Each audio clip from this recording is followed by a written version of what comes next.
नमस्कार दोस्तों, स्वागत है आपका आज के मुख्य समाचारों में। दोस्तों यहां पर आपको देखने को मिलेंगी सुबह से लेकर शाम तक की तमाम बड़ी खबरें, मुख्य समाचार, ब्रेकिंग न्यूज अपडेट्स के रूप में। तो दोस्तों आप सभी लोगों से रिक्वेस्ट है इस वीडियो को ज्यादा से ज्यादा लाइक और शेयर करें। तो दोस्तों सीधे चलते हैं आज की पहली बड़ी खबर की ओर।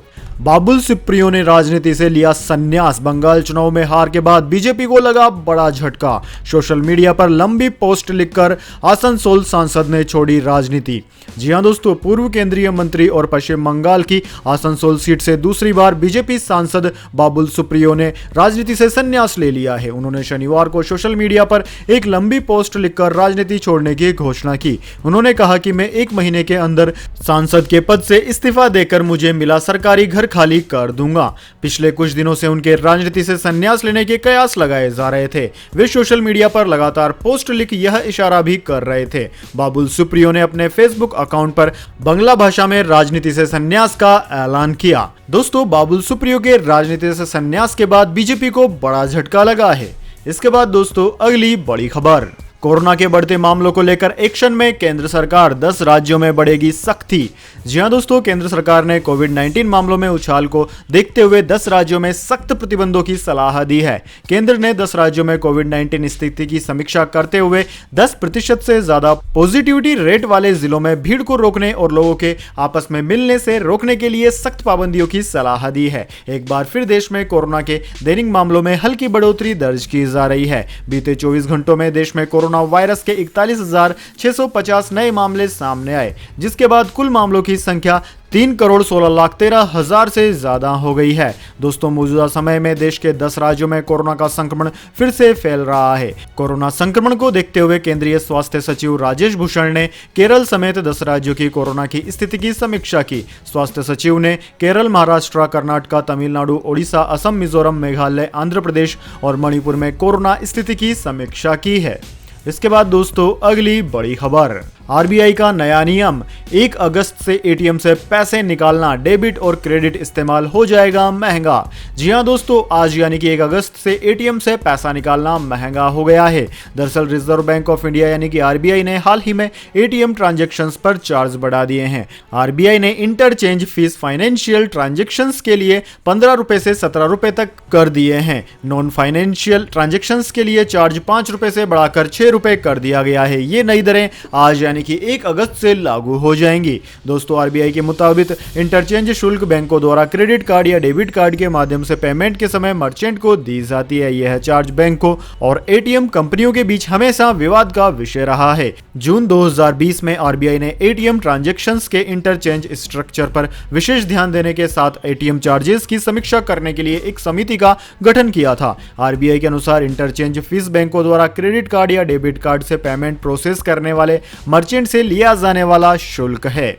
इसके बाद दोस्तों अगली बड़ी खबर। Tokyo Olympics. पीवी सिंधु की हार से भारत को बड़ा झटका, गोल्ड जीतने की उम्मीद टूटी। जी हां दोस्तों, भारत की badminton star PV Sindhu Tokyo Olympics में बैडमिंटन सिंगल्स के सेमीफाइनल में हार गई है। चीनी ताइपे की खिलाड़ी ताई जू यिंग ने उन्हें सीधे गेम में हरा दिया। पहला गेम पीवी सिंधु ने 18-21 से गंवाया, जबकि दूसरे गेम में ताई जू ने पीवी को बिल्कुल भी हावी नहीं होने दिया और आसानी से दूसरा गेम 21-12 से जीतकर फाइनल में जगह बना ली। दोस्तों आपकी जानकारी के लिए बता दें, पीवी सिंधु ने मैच में धीमी शुरुआत की। ताई जू यिंग ने पहले गेम में एक समय 8-4 की बढ़त बना ली थी, लेकिन इसके बाद सिंधु ने जबरदस्त वापसी करते हुए 11-8 की बढ़त बनाई। लेकिन अंत में दुनिया की नंबर 1 खिलाड़ी ने अपने ड्रॉप शॉट्स का कमाल दिखाते हुए पहला गेम 21-18 से अपने नाम कर लिया। दूसरे गेम के शुरू में सिंधु आगे थी, लेकिन ताई जू ने बेहतर ड्रॉप शॉट से स्कोर 4-4 के बराबर कर दिया और लगातार 4 अंक के साथ 7-4 की बढ़त हासिल कर दी। भारतीय खिलाड़ी ने अपनी तरफ से अच्छे प्रयास किए, लेकिन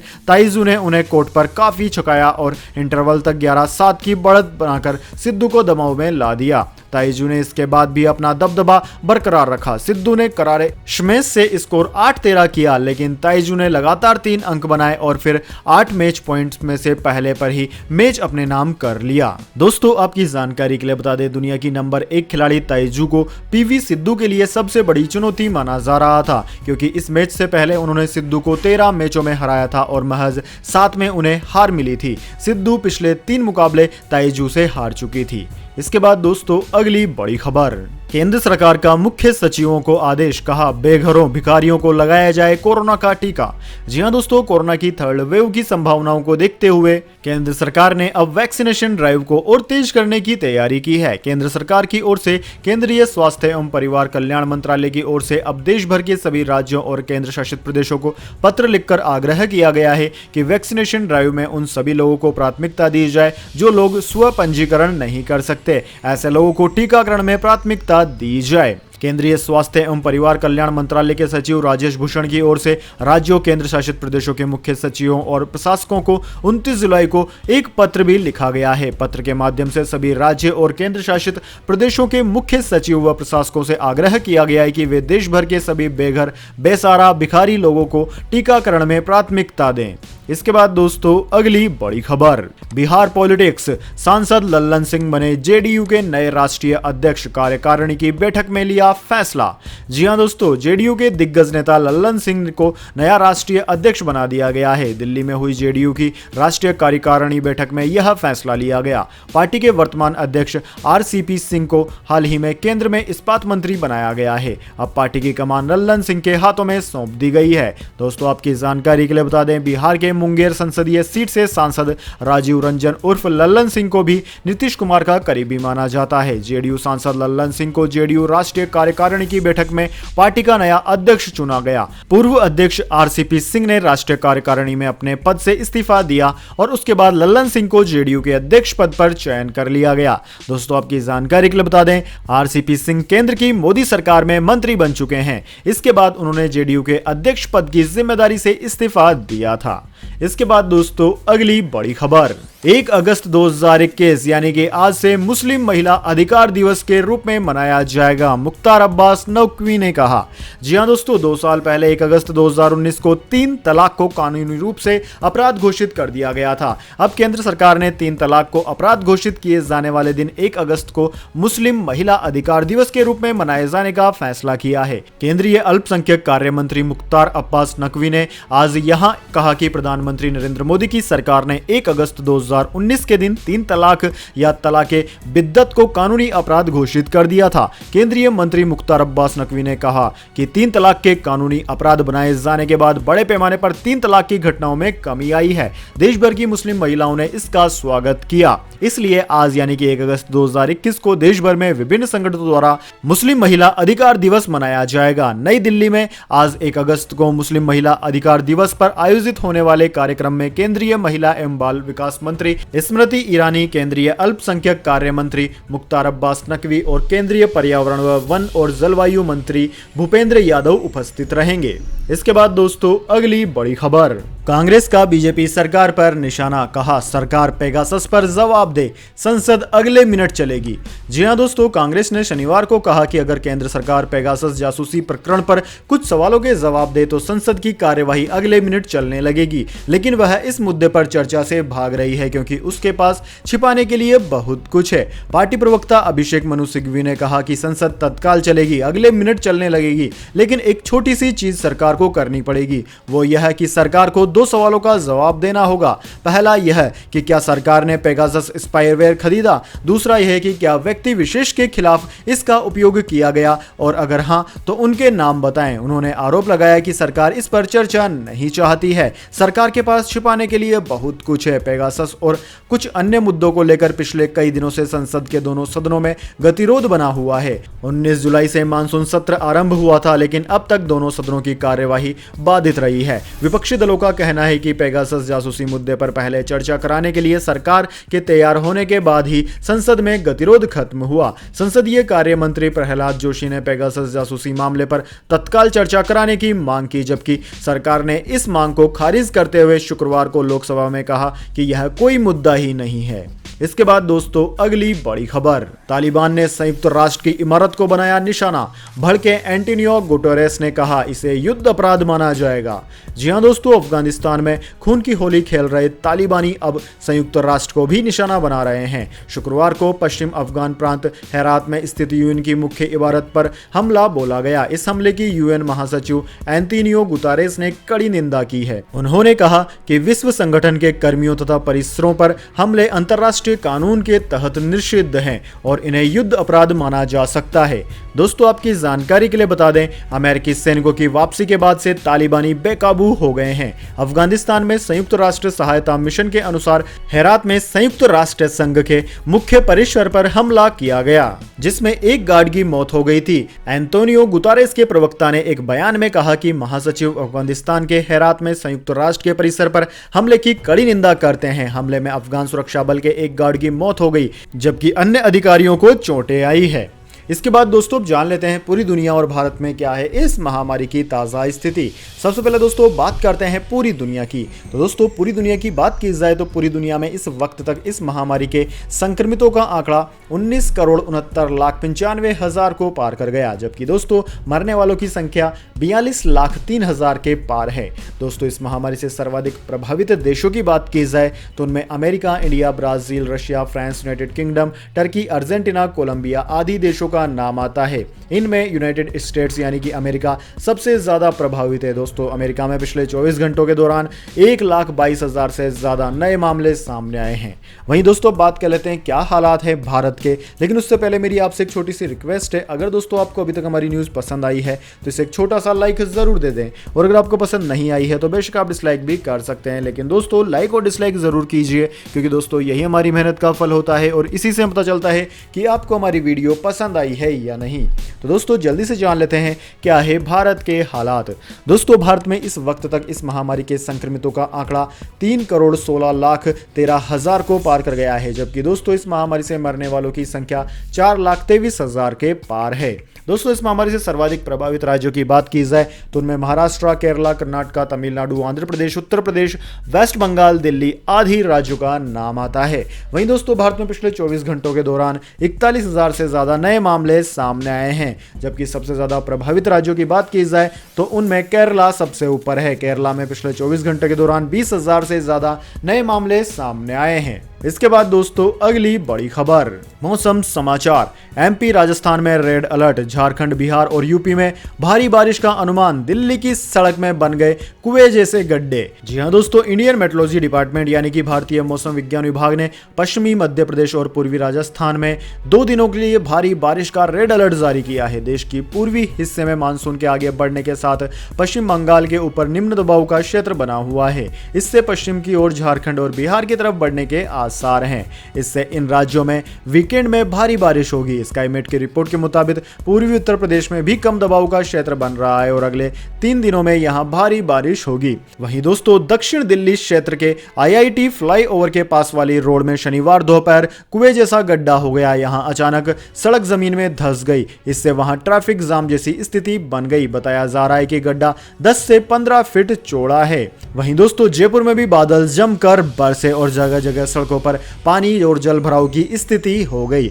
इसके अलावा दोस्तों हिमाचल प्रदेश में मानसून अब लोगों पर आफत बनकर बरस रहा है। सिरमौर में पाउटा शिलाई मार्ग पर बड़वास के पास शुक्रवार सुबह 8 बजे पहाड़ खिसकने से हाईवे का 150 मीटर का हिस्सा टूट गया। गनीमत यह रही कि हादसे में किसी की मौत नहीं हुई। जिस वक्त यह हादसा हुआ दोनों ओर से वाहनों की आवाजाही हो रही थी। इस घटना में करीब 80 लोग बाल बाल बच गए। इसके बाद दोस्तों अगली बड़ी खबर, गोल्ड सिल्वर प्राइस टुडे, सोना उछला, चांदी में हुई गिरावट।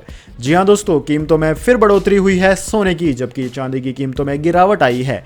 दिल्ली सराफा बाजार में सोना 294 रुपए की तेजी के साथ 47,442 रुपए प्रति 10 ग्राम पर बंद हुआ, जबकि दोस्तों चांदी की बात की जाए तो चांदी 170 रुपए की गिरावट के साथ 66,274 रुपए प्रति किलोग्राम पर बंद हुई। अंतर्राष्ट्रीय बाजार की बात करें तो अंतर्राष्ट्रीय बाजार में सोना $1830 प्रति औंस, जबकि चांदी $25.57 प्रति औंस पर अपरिवर्तित रही है। इसके बाद दोस्तों अगली बड़ी खबर, पंजाब में 2 अगस्त से खुलेंगे स्कूल, बच्चों को भेजने से पहले जान लीजिए नियम।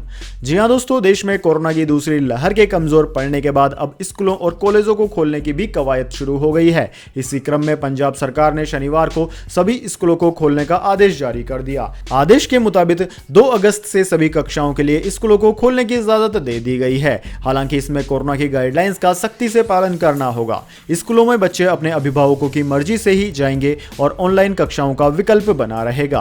दोस्तों आपकी जानकारी के लिए बता दें, पंजाब में 11वीं और 12वीं की कक्षाओं के लिए स्कूल पहले ही खुल चुके हैं। राज्य में कोरोना संक्रमण के मामलों में कमी को देखते हुए अब छोटे बच्चों के लिए भी स्कूल खोलने की अनुमति दे दी गई है। राज्य के निजी स्कूल काफी समय से स्कूल खोलने देने की इजाजत देने की मांग कर रहे थे। स्कूलों के खुलने के ऐलान के बाद छात्रों और उनके परिजनों की प्रतिक्रिया सामने आने लगी है। स्कूल में पढ़ने वाले छात्र कार्तिक का कहना है कि यह एक बुरा फैसला है। हम अभी भी टीकाकरण से वंचित है और बीमारी की चपेट में है। टीकाकरण के बिना सरकार को स्कूल नहीं खोलने चाहिए। वहीं दोस्तों सीएम कैप्टन अमरिंदर सिंह ने जब बड़ी कक्षाओं के लिए स्कूल खोलने की इजाजत दे दी थी तो उन्होंने तब भी कहा था कि अगर सब कुछ ठीक ठाक रहा तो 2 अगस्त से छोटे बच्चों के लिए भी स्कूल खोलने की अनुमति दे दी जाएगी।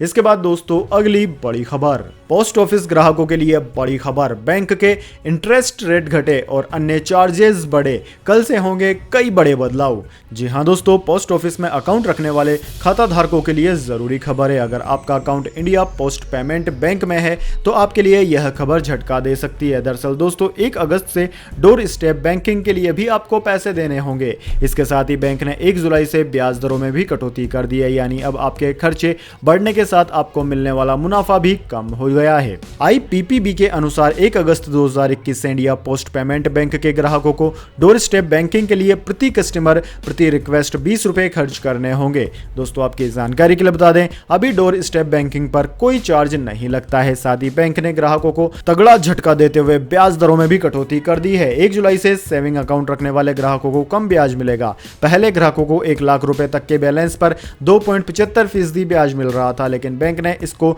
25 बेसिक पॉइंट्स घटाकर 2.50% ही कर दिया है। इसके बाद दोस्तों अगली बड़ी खबर, सुरक्षा बलों को मिली बहुत बड़ी कामयाबी। पुलवामा हमले में शामिल जैश का आतंकी अब्बू सैफुल्लाह हुआ ढेर। जी हां दोस्तों, पुलवामा में हुए आतंकी हमले में शामिल जैश-ए-मोहम्मद के प्रतिबंधित आतंकी अब्बू सैफुल्लाह को आज सुरक्षा बलों ने जम्मू कश्मीर के पुलवामा जिले में मार गिराया है। अधिकारियों ने बताया है कि अब्बू सैफुल्लाह, जिसे अदनान इस्माइल और लंबू के नाम से भी जाना जाता है, वह साल 2017 से घाटी में सक्रिय था। अब्बू पुलवामा त्राल के हलमार्ग में एक अन्य आतंकवादी के साथ मारा गया है। अधिकारी विजय कुमार ने कहा कि वह 14 फरवरी 2019 के पुलवामा हमले सहित अन्य आतंकी हमलों की एक श्रृंखला में शामिल था। अदनान रऊफ अजहर, मौलाना मसूद अजहर और अमार के पाकिस्तान स्थित शीर्ष JM पदानुक्रम का एक मजबूत सहयोगी वह था। अब्बू वाहन से चलने वाले IED का विशेषज्ञ भी था, जिसका अफगानिस्तान में नियमित रूप से उपयोग किया जाता है। और 2019 के पुलवामा हमले में भी अधिकारियों ने कहा कि वह तालिबान से जुड़ा हुआ था। एक सुरक्षा डोजियर में कहा गया है कि उसने JM संगठन को फिर से स्थापित करने और मजबूत करने की कोशिश की। इतना ही नहीं, उसने अवंतीपोरा, विशेष रूप से पुलवामा के काकपोरा और पंबोर क्षेत्रों का उपयोग नए आतंकवादी समूहों की भर्ती के लिए किया था। दोस्तों अधिकारियों ने यह भी कहा कि दूसरे आतंकवादी की पहचान के ब्यौरे का इंतजार है। उन्होंने बताया कि मारे गए आतंकवादियों के पास से एक M4 राइफल, AK-47 राइफल, एक ग्लोंग पिस्टल, एक अन्य पिस्टल बरामद किया गया है। तो दोस्तों यह थी आज की तमाम बड़ी खबरें। इसके बाद दोस्तों बारी आती है आज के माइंड क्विज क्वेश्चन की। जी हाँ दोस्तों, एक आसान से सवाल का जवाब देकर आप जीत सकते हैं एक अमेजिंग सरप्राइज गिफ्ट हमारे यूट्यूब चैनल की ओर से। तो दोस्तों आज का सवाल आपकी स्क्रीन पर आ चुका है। भारत की पहली प्राइवेट ट्रेन का नाम क्या है? जी हाँ दोस्तों, अगर आप जानते हैं भारत की चलने वाली पहली प्राइवेट ट्रेन का नाम तो जल्दी से कमेंट बॉक्स में लिख दीजिए। अगर दोस्तों आपका जवाब होता है एकदम सही और आप चले जाते हैं लक्की विजेता के रूप में, तो आपको मिल सकता है एक अमेजिंग सरप्राइज गिफ्ट हमारे यूट्यूब चैनल की ओर से। तो दोस्तों जल्दी से अपना उत्तर कमेंट बॉक्स में लिख दीजिए, वीडियो को लाइक कर लीजिए और चैनल को सब्सक्राइब करके बेल आइकन भी दबा लीजिए। धन्यवाद। वंदे मातरम। जय हिंद, जय भारत।